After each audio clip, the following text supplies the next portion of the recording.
সম্মানিত ভিউয়ার্স, আসসালামু আলাইকুম ওয়া রাহমাতুল্লাহি ওয়া বারাকাতুহু। আশা করি সবাই আল্লাহর অশেষ রহমতে ভালো আছেন, সুস্থ আছেন। এই চ্যানেলে আর একটি নতুন গুরুত্বপূর্ণ ভিডিওতে আপনাদের সবাইকে স্বাগতম। আজকে আলোচনা করব অন্তত একবার আবেদনের সুযোগ চান ১৭তম নিবন্ধনধারীরা। বিস্তারিত থাকছে ভিডিওতে। এই ভিডিওটি দেখার আগে যারা এই চ্যানেলে একদম নতুন তারা অবশ্যই চ্যানেলটি সাবস্ক্রাইব করে পাশে থাকা বেল আইকনটি প্রেস করে দিন। আর যারা ইতিমধ্যে সাবস্ক্রাইব করেছেন তাদেরকে জানাই অসংখ্য ধন্যবাদ। অন্তত একবার আবেদনের সুযোগ চান ১৭তম শিক্ষক নিবন্ধনধারীরা।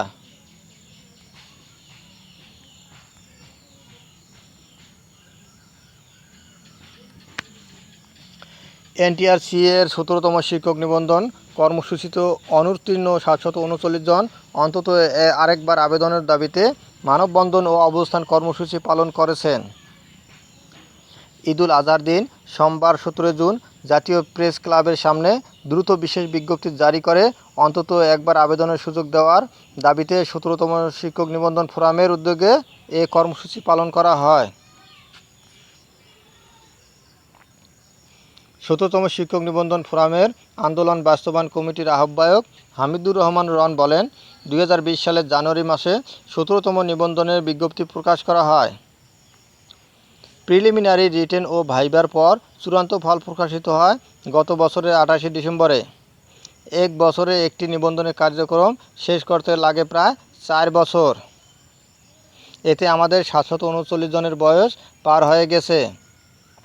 অথচ সনদের মেয়াদ ৩ বছর থাকা সত্ত্বেও আরেকবার আবেদনের সুযোগ দেওয়া হয়নি।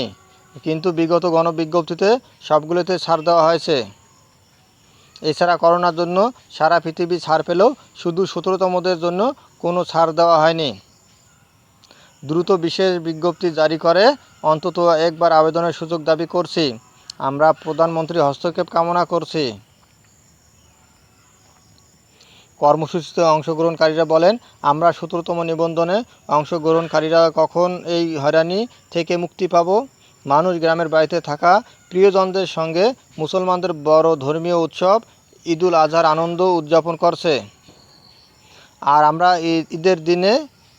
ঈদের এই দিনেও রাজধানীতে মানববন্ধন করছি।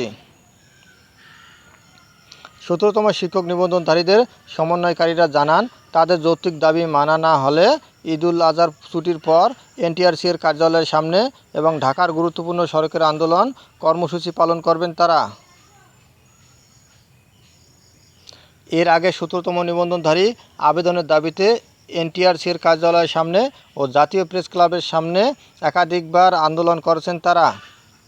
সারা দেশে ১৭তম ব্যাচের ৩৫ ঊর্ধ্ব বয়সী নিবন্ধনধারীর আবেদনের সুযোগ চেয়ে প্রধানমন্ত্রী, জনপ্রশাসন মন্ত্রণালয়, শিক্ষা মন্ত্রণালয় এবং এনটিআরসি এর চেয়ারম্যান বরাবর স্মারকলিপিও দিয়েছেন। প্রসঙ্গত, এনটিআরসি গত ৩১শে মার্চ প্রকাশিত বেসরকারি শিক্ষা প্রতিষ্ঠানে ৯৬,৭৩৬টি শূন্যপদে শিক্ষক নিয়োগের পঞ্চম নিয়োগ বিজ্ঞপ্তিতে ২৪,০০০-এরও কম প্রার্থী আবেদন করে। এতে এনটিআরসি প্রাথমিকভাবে সুপারিশ করেছে ২২,০০০-এর কিছু বেশি প্রার্থীকে, আর বঞ্চিত হয়েছেন ৭৩৯ শিক্ষক নিবন্ধনধারী। ধন্যবাদ জানিয়ে বিদায় নেওয়ার আগে আবারও অনুরোধ জানাই, যদি ভিডিওটি ভালো লাগে এবং সর্বশেষ শিক্ষামূলক আপডেট ভিডিও পেতে চান তাহলে অবশ্যই চ্যানেলটি সাবস্ক্রাইব করুন। ধন্যবাদ সবাইকে।